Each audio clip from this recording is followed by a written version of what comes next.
Welcome. My name is Steve Soder with Workiva.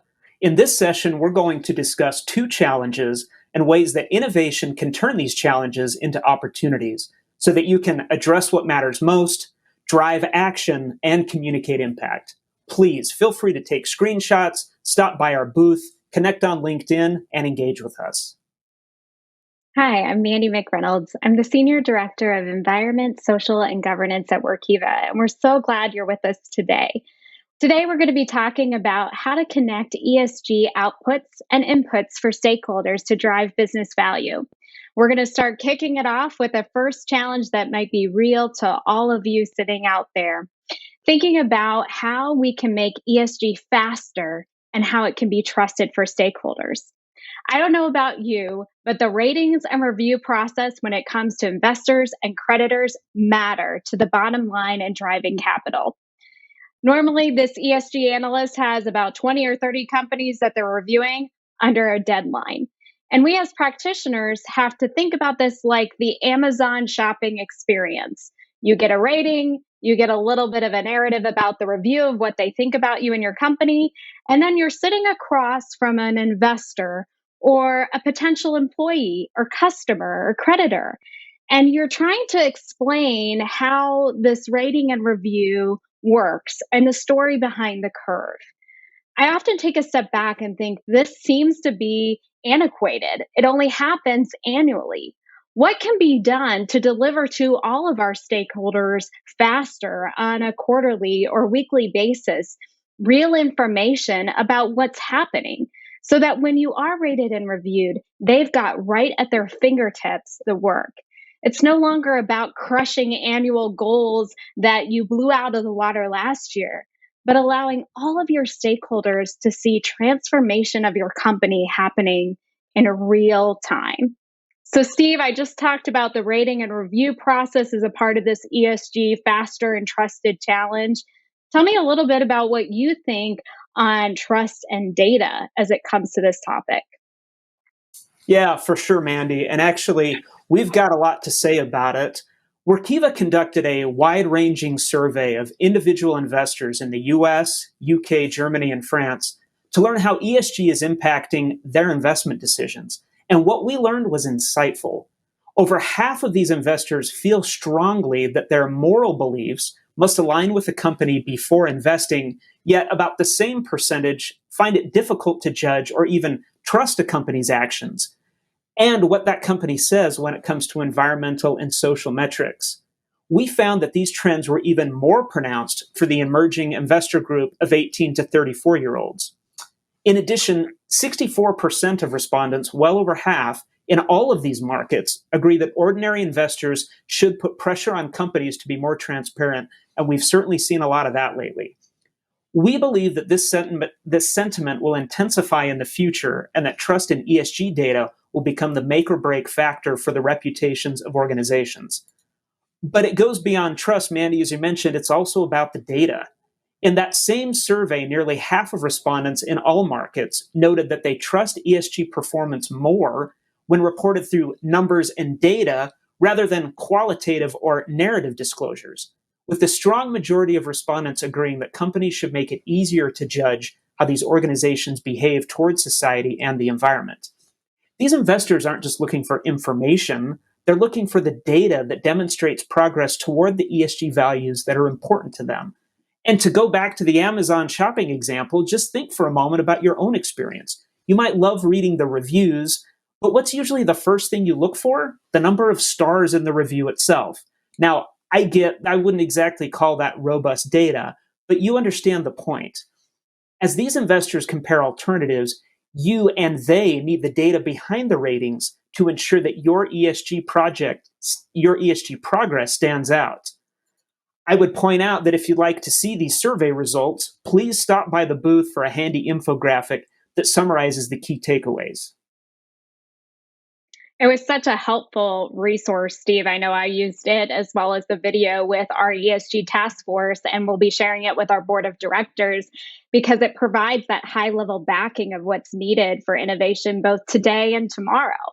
As we think about innovation today, so taking this challenge and what can be really done with it as ESG practitioners, First, it's beginning to move all of that data for output into one trusted source, getting rid of all of the Excel sheets or multiple seamless pieces. How can technology and the technology that exists today link where your subject matter experts are, like Workday, and feed it into the system that then you can push that out to your stakeholders in a report? So, technology today exists to help us there. However, tomorrow gets really exciting. As we think about environment, social, and governance goals for the future, we have to think about AI and predictive analytics and insights that allow us to drive future goals for tomorrow. So, what can be done to reveal that competitive advantage? If you attended conferences in this area a few years ago, it used to be collaboration. We've got to get our subject matter experts together, our board, and our investors all working. I think the new competition and competitive advantage is taking data connectivity from that front end to the back end of stakeholder engagement and making that your ESG superpower. Steve, we've talked about challenge number one in innovation. Let's pivot to challenge number two. Yeah, you bet. We have just been talking about data and reporting outputs to ESG stakeholders. But what about those same stakeholders' input? You see, credible ESG conviction depends on two-way communication. While your stakeholders need trusted real-time outputs, you and your organization need trusted real-time stakeholder input. Collecting, assessing, and reflecting all of this input simply can't be a once in every few years kind of exercise or even once a year exercise. Stakeholder sentiment changes faster than that, and you're going to need to stay in sync in order to be effective. We believe that this is the foundation of stakeholder capitalism, and that organizations who unlock two-way stakeholder connectivity will be unstoppable. Now, Mandy, what can you tell us about the changing nature of stakeholder inputs? I think you're going to see a variety of inputs in the future. So, beyond the qualitative interviews or surveys, we're going to see real time human capital ratings from Glassdoor, real time customer inputs from your CRM or your RFP database that you have, real time sentiments from social media and how consumers and media think about you. In addition to the ESG analyst process, I think we're going to begin to see systems that can show us analyst notes in real time versus the rebuttal system that we have today. There will come a day when all stakeholder voices are heard all the time, not just some of the time. So, Steve, what do you think it's going to take for this to become a reality? Well, as you and our audience have probably guessed, the foundation of credible and authentic stakeholder capitalism is going to be data centralization.